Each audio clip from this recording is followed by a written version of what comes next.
নমস্কার, আপনারা দেখছেন দৃষ্টিভঙ্গি। আপনাদের সঙ্গে আমি মেঘা। এই মুহূর্তে সবচেয়ে বেশি বিপজ্জনক হয়ে দাঁড়াচ্ছে HMPV ভাইরাস।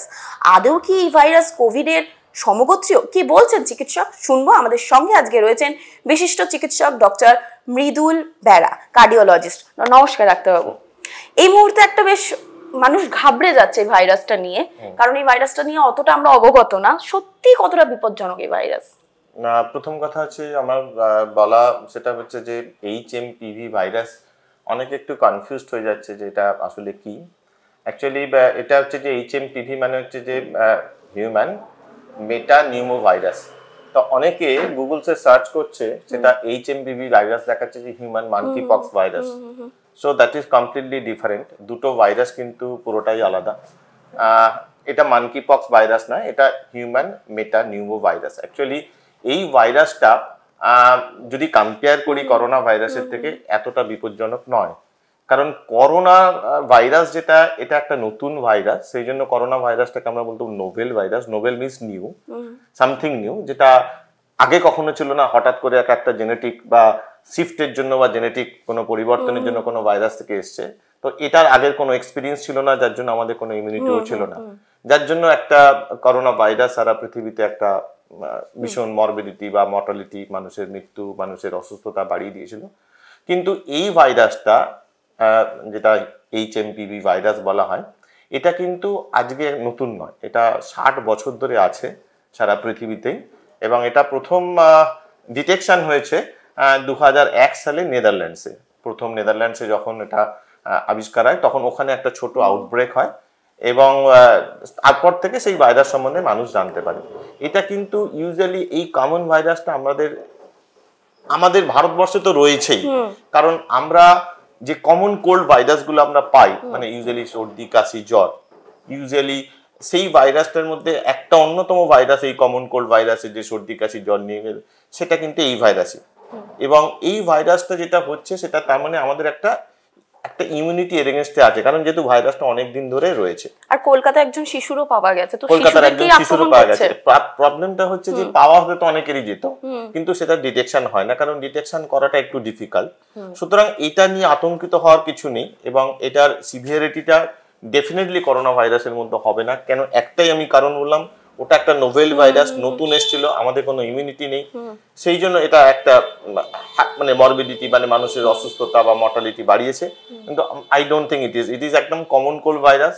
ও আসবে, কিছু সিমটমস দেবে, তারপরে চলে যাবে। আর এই উপসর্গ নিয়ে জানতে চাই, কি কি উপসর্গ দেখা যাবে? উপসর্গ যেটা হচ্ছে যে আমরা কমন কোল্ড ভাইরাসের যা হয়, সর্দি কাশি জ্বর, একটু রানিং নোজ একটু বেশি হবে, কিছু কিছু ক্ষেত্রে হয়তো মানুষের একটু সামান্য জ্বর জ্বালা হবে, আর হচ্ছে যে কিছু কিছু ক্ষেত্রে কাশি হবে। এবং এটা আমি বলে রাখি, এই ভাইরাসটা কিন্তু ইউজুয়ালি প্রিডমিনেন্টলি দুটো এজ এক্সট্রিমস অফ এজে বেশি দেখা যায়, 5 বছরের নিচের শিশু অথবা 65 বছরের উপরের অ্যাডাল্ট। তার মানে এই নয় যে এই দুটো ছাড়া অন্যদের এফেক্টেড হবে না, কিন্তু মোস্টলি এফেক্টেড এটা এই হচ্ছে। এবং এই এক্সট্রিমস অফ এজে ইউজুয়ালি যাদের ইমিউনিটি একটু পুয়ার, হ্যাঁ, এবার সেই ইমিউনিটি যাদের পুয়ার থাকবে বা যাদের কোনো কোমরবিডিটিস থাকবে, বা সাপোজ কোনো একটা শিশুর আগে থেকে একটা ব্রঙ্কিয়াল অ্যাজমা জন্ম থেকেই ছিল, বা কোনো একটা বয়স্ক পেশেন্টদের যাদের হয়তো ডায়াবেটিস আছে, তাদের হচ্ছে যে একটা সিওপিডি মানে আমরা যেটাকে বলি ক্রনিক অবস্ট্রাকটিভ লাং ডিজিজ বলি বা ব্রঙ্কিয়াল অ্যাজমা বলি, তাদের ক্ষেত্রে যদি এই ভাইরাসটা এফেক্ট করে তাদের একটু সিভিয়ারিটি বেশি হবে। কিন্তু সেটা তো সব ক্ষেত্রেই প্রযোজ্য, শুধু এই ভাইরাস কেন। আজকে যদি একটা ইনফ্লুয়েঞ্জা ভাইরাস, সেই ইনফ্লুয়েঞ্জা ভাইরাস যদি মানুষকে অ্যাটাক করে, যাদের ইমিউনিটি কম থাকবে তাদের তো অ্যাটাকটা বেশি হবে। সুতরাং শুধু এই ভাইরাসের ক্ষেত্রেই সেটা নয়, সেটা সমস্ত ভাইরাসের ক্ষেত্রেই প্রযোজ্য। আর চিকিৎসা পদ্ধতি কি রয়েছে? চিকিৎসা পদ্ধতি যেটা আছে সেটা একদমই সিমটমেটিক, কারণ এই ভাইরাসটার যে সিমটমস গুলো হচ্ছে সেইগুলো হচ্ছে যে সর্দি কাশি জ্বর, একটু রানিং নোজ, আর একটু জ্বর জ্বর ভাব। মেনলি আমরা বলি জ্বর জ্বর ভাব থাকলে একটু প্যারাসিটামল নেওয়া, একটু বেশি করে জল খাওয়া, একটু স্টিম ইনহেলেশন বেশি করে নেওয়া, এটাই ম্যাক্সিমাম ক্ষেত্রে 99% ক্ষেত্রে এটাই লাগবে। যাদের ক্ষেত্রে একটু জ্বর বেশি লাগবে তাদের বুঝতে হবে হয়তো সেকেন্ডারি কোনো একটা ব্যাকটেরিয়াল ইনফেকশন হয়েছে, সেক্ষেত্রে হয়তো অ্যান্টিবায়োটিক লাগবে। আদারওয়াইজ কিন্তু অ্যান্টিবায়োটিক বা অ্যান্টিভাইরাল ড্রাগের কোনো কিন্তু রোল নেই। আচ্ছা, আপনি যে বললেন যে শিশু এবং বয়স্কদের এই ভাইরাস আক্রান্ত হচ্ছে তারা, তো তাদের যাতে এই ভাইরাস আক্রান্ত না করে, আক্রান্ত যদি না হয়, তার জন্য কি কি করার পরামর্শ দেবে? প্রথম কথা দেখতে হবে যে এটা কি ভাইরাস। এটা একটা রেসপিরেটরি ভাইরাস। তো রেসপিরেটরি ভাইরাসটা কিভাবে ছড়ায়? হাঁচি কাশি স্নিজিং এর মধ্যে ছড়ায়। কিন্তু এটার মধ্যেও ডিফারেন্স আছে, করোনা ভাইরাস আর এটার মধ্যে মেইন ডিফারেন্স হচ্ছে করোনা ভাইরাসটা ইউজুয়ালি আমরা বলতাম ড্রপলেট আর হচ্ছে এরোজলে মাত্র যেত। ড্রপলেট মানে একটু বড় সিক্রেশন। তো হাঁচি কাশি সর্দি যদি বেশি হয় মানে তাহলে যদি আমি ক্লোজ কন্ট্যাক্টে থাকি তাহলে এই ভাইরাসটা ওই ক্লোজ কন্ট্যাক্টে থাকলে ওই লার্জ ড্রপলেটস এর মাধ্যমে আমার কাছে ডিরেক্টলি যেতে পারবে। কিন্তু করোনার মাধ্যমে ওটা ছাড়াও করোনা কিন্তু অনেক মাইক্রো এরোজল এয়ারে ঘুরে বেড়াচ্ছে, তার মধ্যে থেকে অনেক সময় এফেক্ট করতে হয়। অনেক সময় আমরা করোনাকে বলতাম যে করোনা তোমাকে এফেক্ট করবে না, করোনা তোমার কাছে ঘুরে চলে আসবে, কিভাবে আসছে আমরাও জানি না। কিন্তু এটা কিন্তু এরকম নয়, এটা যেহেতু লার্জ ড্রপলেটস এর মাধ্যমে যায় তাহলে আমি যদি কোনো একটা মানুষ এফেক্টেড আছে মানে সাপোজ কোনো একটা হসপিটালে কোনো একটা মানুষ একটু সিভিয়ার ইনফেকশন নিয়ে ভর্তি হয়েছে, হতেই পারে, তার কাছ থেকে আমি একটু যদি মিনিমাম দূরত্ব রাখি 6 মিটারের একটা 6 ফুটের একটা দূরত্ব রাখি তাহলে কিন্তু এটা ওই ড্রপলেটটা যাবে না। আর ডেফিনেটলি আমি বলি এই করোনা আমাদের যে শিখিয়ে দিয়েছে দুটো জিনিস, সেটা হচ্ছে হাইজিন এবং মাস্ক। আমি যদি হ্যান্ড হাইজিন ভালো করে মেনটেন করি যাতে ওই ড্রপলেটস গুলো আমাদের হাতে না লেগে যায়, সেখান থেকে আরেকজনকে এফেক্ট না করে, অথবা আমি যদি মাস্ক ইউজ করি সেটা আমার ক্ষেত্রে প্রোটেকশন বা আমার যদি ভাইরাসটা থাকে অন্য ক্ষেত্রে প্রোটেকশন। তো মাস্ক এবং হাইজিন এই দুটো যদি হ্যান্ড হাইজিন যদি মেনটেন করা যায় তাহলে বয়স্করাও যেমন প্রোটেক্টেড থাকবে, ছোটরাও প্রোটেক্টেড থাকবে। অনেকে আমাদের প্রশ্ন করেছে যে ছোটরা প্রোটেকশন কিভাবে পাবে, ছোটদের তো আর মাস্ক পরানো যায় না। ইয়েস, এটা ঠিকই কথা বলতে, কিন্তু ছোটদের প্রোটেকশন করতে হলে আমাদের প্রোটেকশন নিতে হবে। আজকে আমি বাইরে বেরোচ্ছি, আমি যদি ধরেও নিই এটা মাইল্ড ভাইরাস, হ্যাঁ, কিন্তু ঘটনা হচ্ছে যে কোনো একটা বাচ্চা যদি ইমিউনোলজিক্যালি পোর তা হয়তো সে এফেক্টেড হতে পারে, তাকে হয়তো আবার অ্যান্টিবায়োটিক খেতে হবে। তার থেকে আমি যখন বাচ্চার কাছে যাব তাহলে আমি ভালো করে হাত ফাত গুলে ধুয়ে যাব আর একটা মাস্ক ইউজ করব যাতে তার ওই ইনফেকশনটা যদি আমার সর্দি কাশি হয়, যে আমি যদি এফেক্টেড হই তাহলে সেটা যাবে না। তাহলে প্রোটেকশন বলতে কিন্তু এটাই, rather than treatment, protection is the main prevention। কিন্তু আবার বলছি এটা নিয়ে প্যানিক করার একদমই কিছু কারণ নেই। আচ্ছা, আরেকটা কথা সেটা হচ্ছে এই ভাইরাস চিহ্নিত বা শনাক্ত হচ্ছে কিভাবে? না, ভাইরাসটা প্রথম কথা হচ্ছে যে আমরা বলি যে চিহ্নিত করতে গেলে সিমিলার প্রসিডিওর আমরা যেমন করোনায় দেখেছিলাম, সেটা হচ্ছে যে RT-PCR বলে একটা টেস্ট হয়। ওই RT-PCR আমরা ন্যাসোফ্যারিঞ্জিয়াল সোয়াব থেকে নিয়ে RT-PCR এর মাধ্যমে এটা ডিটেকশন করতে পারি।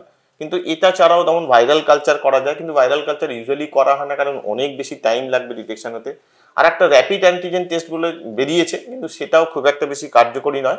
RT-PCRটাই মেন। তবে আমি বলছিলাম যে ভাইরাসটা অনেক দিন ধরে আছে, কারণ আমরা যারা হসপিটালে প্র্যাকটিস করি, আমরা যারা ইনডোর পেশেন্ট দেখি, তারা প্রচুর নিউমোনিয়া পেশেন্টস পাই, এবং তাদের এই নিউমোনিয়া ডিটেকশন করতে গেলে কোন ভাইরাস বা কোন ব্যাকটেরিয়া করতে গেলে আমরা একটা একটা বায়োফায়ার বলে একটা অ্যাসে তৈরি করি, বায়োফায়ার অ্যাসে টেস্ট করি। সেই বায়োফায়ার অ্যাসের মাধ্যম দিয়ে কিন্তু আমরা করতে পারি, কিন্তু that is very costly. I do not go for BioFire. RT-PCR আমি জানি না এখন কত দাম করবে, কিন্তু RT-PCR এর মাধ্যমে কোভিড এর মতো সহজেই আমরা ডিটেকশন করতে পারি। একদমই। আর পরিশেষে সবার আপনার কাছে জানতে চাইবো যে এই যে মানুষ ঘাবড়ে যাচ্ছে, এই যে আতঙ্কিত হচ্ছে এই ভাইরাসটা নিয়ে, সকলের উদ্দেশ্যে কি বলবেন? আমার যেটা বক্তব্য, এখন যেরকম স্টেজে আছে এটা নিয়ে প্যানিক করার কারণ নেই। হয়তো মিডিয়া এটা নিয়ে খুব বেশি বাড়াবাড়ি করছে, কারণ আমরা যারা ডাক্তার অসংখ্য মানুষ দেখেছি এই ধরনের ভাইরাস। আজকে আমি বলছি যে আপনি এই ভাইরাসটা বলছেন HMPV ভাইরাস, আমি আগেই বললাম যে HMPV ভাইরাসটা কিন্তু এই ভাইরাসটা কমন কোল্ড ভাইরাসের মতো। কমন কোল্ড ভাইরাস কি? বাচ্চাদের ক্ষেত্রে আমরা অ্যাডিনো ভাইরাস দেখি, রাইনো ভাইরাস দেখি, ইনফ্লুয়েঞ্জা দেখি, প্যারা ইনফ্লুয়েঞ্জা দেখি, রেসপিরেটরি সিনসিটাল ভাইরাস, যেটা এর থেকেও আমার মনে হয় বেশি ডেঞ্জারাস, সেগুলো কিন্তু আমি কখনো চিন্তা করিনি, সেগুলো তো বহুদিন ধরে আছে। তাহলে আমি খামোকা কেন এটা নিয়ে চিন্তা করতে যাবো? আজকে একটা আউটব্রেক, তাও চীনে হয়েছে বলে লোক আতঙ্কিত হয়ে বলছে চীন থেকেই করোনাটা এসেছিল বলে ধরা হয়। তো চীনে কোনো একটা ভাইরাস হলে লোক চেঁচামেচি শুরু করে, কিন্তু আবার বলছি 2001 সালে ফার্স্ট নেদারল্যান্ডসে হয়, মাঝে ইউকেতে কিছু একটা ছোট ইনস্টিটিউটের মধ্যে এখানে আউটব্রেক হয়েছিল, সেখানে কিছু পেশেন্টের নিউমোনিয়া দেখা গেছিল। কিন্তু আমার মনে হয় যে এটা এখনো পর্যন্ত টিল ডেট এটা নিয়ে আতঙ্কিত হওয়ার কিছু নেই। এটা হয়তো একটু হাই, কিন্তু আমি হাইপ হোক আর নাই হোক, আমি বলবো করোনা আমাদের একটা জিনিস শিখিয়ে দিয়েছে, বছরের পর বছর হয়তো নিউলি ডিটেক্টর এরকম নিউলি কোনো ভাইরাসের একটা উপদ্রব আসবে, যেটা থেকে বাঁচতে গেলে আমি বলবো যাই করুন না কোনো হ্যান্ড হাইজিন বজায় রাখুন, সেটা সারা সিজনে। এবং ঘটনা হচ্ছে যে মাস্ক ইউজ করুন, এটা আমার রিকোয়েস্ট। মাস্ক ইউজ করা এবং হাইজিন মেনটেন করলে কিন্তু এই ধরনের ভাইরাস যা আসবে বছরের পর বছর আসতে থাকবে, আমার মনে হয় আমরা কিন্তু এটাকে প্রোটেক্ট করতে পারবো। একদমই তাই। আর যেটা বললেন সেটা হচ্ছে যে কলকাতা যে শিশুর মধ্যে পাওয়া গেছে তার কিন্তু যোগসূত্র কিন্তু চীনে পাওয়া যায়নি, তো সুতরাং চীনের সাথে ইনক্লুডেড করে কোনো লাভ নেই এবং ঘাবড়ানোর কোনো কারণ নেই। একদম ঠিক। আপনারা ভালো থাকুন, সুস্থ থাকুন। আর আপনাদের যদি কোনো রকমের কোনো সমস্যা থাকে বা কোনো রকমের যদি কোনো কোয়ারিজ থাকে, তাহলেও কিন্তু আপনারা জানাতে পারেন আমাদেরকে, আমাদের কমেন্ট সেকশনে কমেন্ট করে। আপনার সমস্যা নিয়ে আমি মেঘা পৌঁছে যাবো ডাক্তারবাবুদের কাছে। ভালো থাকুন, সুস্থ থাকুন, আর অবশ্যই দেখতে থাকুন দৃষ্টিভঙ্গি। নমস্কার।